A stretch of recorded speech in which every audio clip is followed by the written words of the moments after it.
This is our second annual Mathematics of Opportunity convening. I'd like to just give a sense of who we have in the room before I go on. We've got some folks who work in higher education, in the higher ed segments. Would you like to raise your hand? Great. And then some of you work in policy or equity type organizations. Okay, so researchers? Any categories I missed? Yes. K-12. K-12. Oh, I didn't say, I meant to say K-12. Okay. Yes, I thought I said K-12. Okay. Anything else that I missed? Okay. So that was our intention, to have a mix, intersegmental and a mix across inside and outside of higher ed.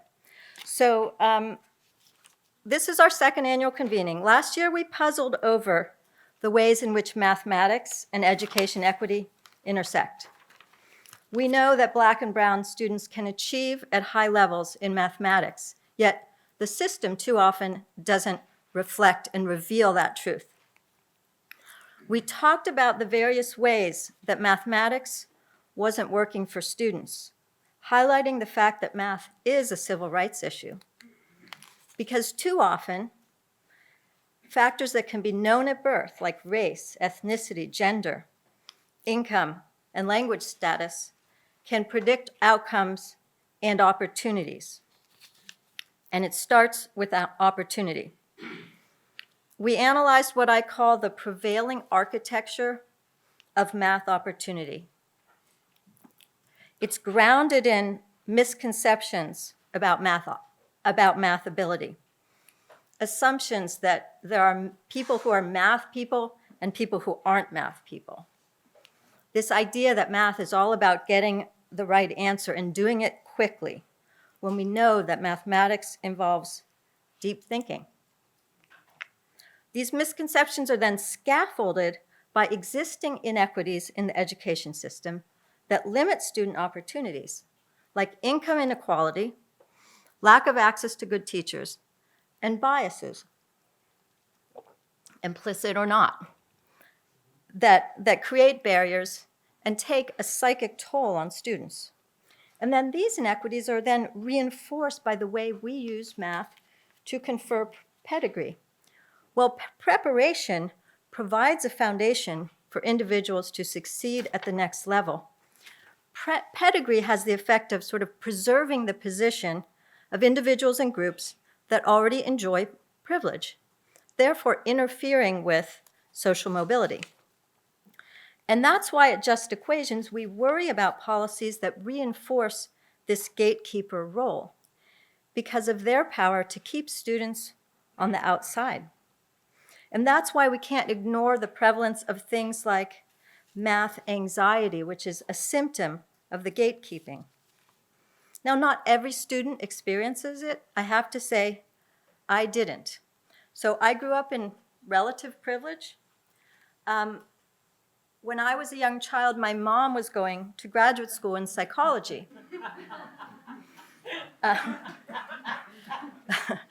My mom was going to graduate school in psychology, and she was learning to administer educational tests. So I was her guinea pig. So for me, taking standardized tests was just something that you do at home in the basement with your mother. But that meant that when I would make mistakes, I wouldn't take it personally because it was just like this thing that you do with your family. I was inside the gate, so to speak. You know, and that helped me to have what I call a positive aftermath and feel a sense of agency about my future options.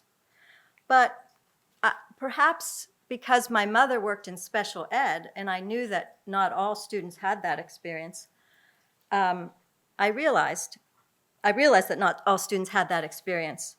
Many, many students have a negative aftermath. And these negative experiences, what's most troubling is they extend beyond math class to affect their future options and opportunities. So I've said this before, and I can't emphasize it enough. that the purpose of math is not to make students miserable. It's not to instill fear in them, and it is not to create a pecking order among students.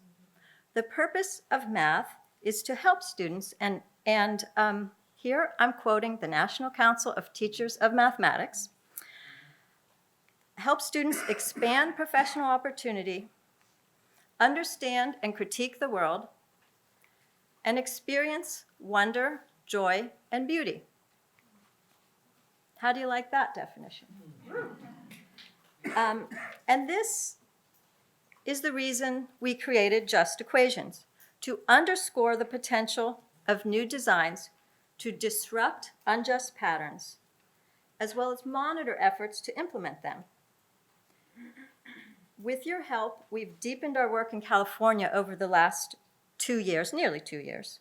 We've highlighted effective new policies that are improving outcomes for students in community colleges and California State University.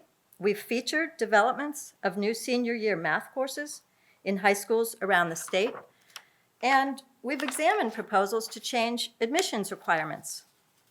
And importantly, many of us have engaged more deeply than before on questions of math equity.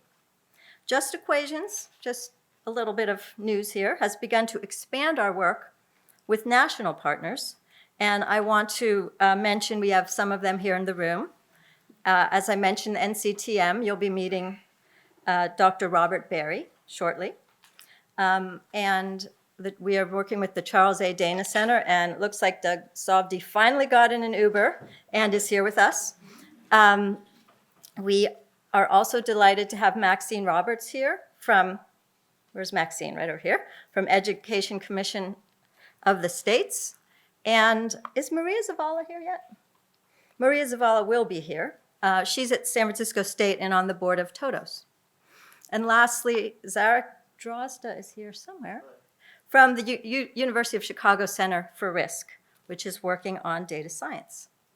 So together, all of us are new architects of math opportunity, designing new strategies to fulfill the purpose of math, not violate it.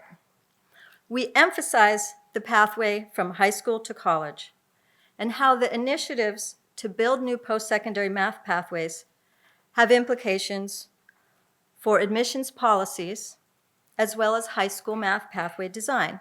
Because these areas are so intricately linked, our meetings are always intersegmental, because so frequently the real solutions lie in between the educational segments.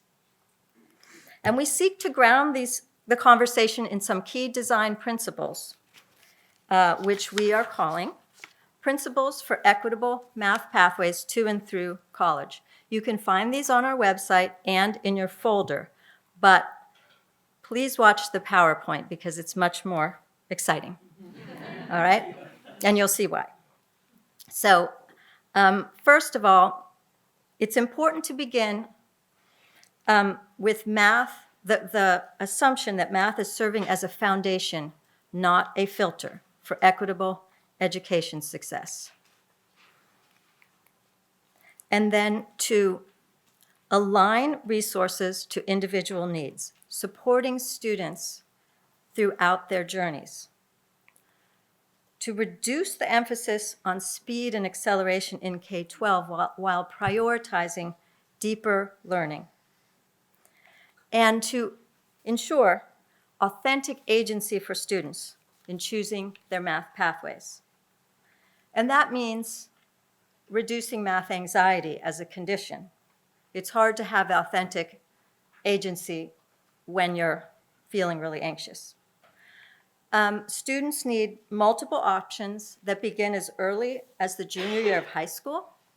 We'll talk a lot more about this after lunch. Those options are multiple pathways aligned with student aspirations, and they have 3 components: rigorous, relevant, and diversified content, student-centered teaching, and assessments that are evidence-based and prioritize learning, not ranking of students.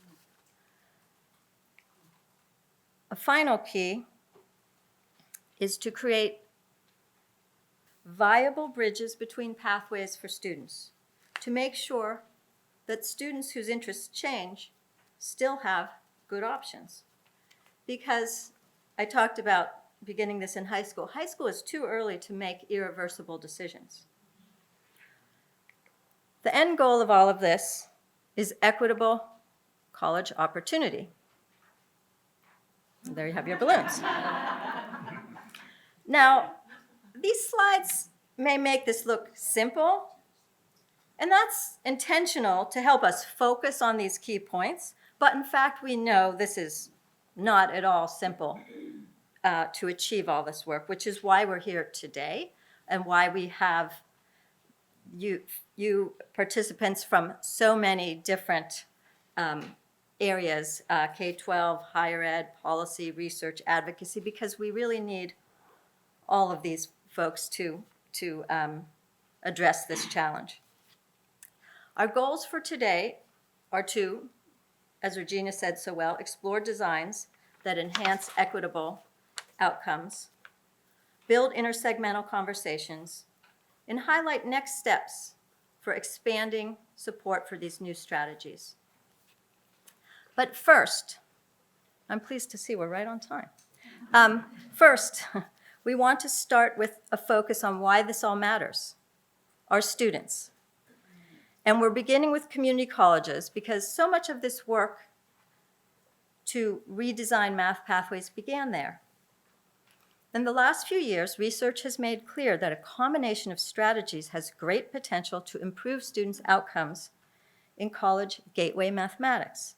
Specifically, 3 strategies: building new pathways, redesigning math placement, as well as developing co-requisite structures and other structures that allow students to bypass remediation and get a strong start in college-level math.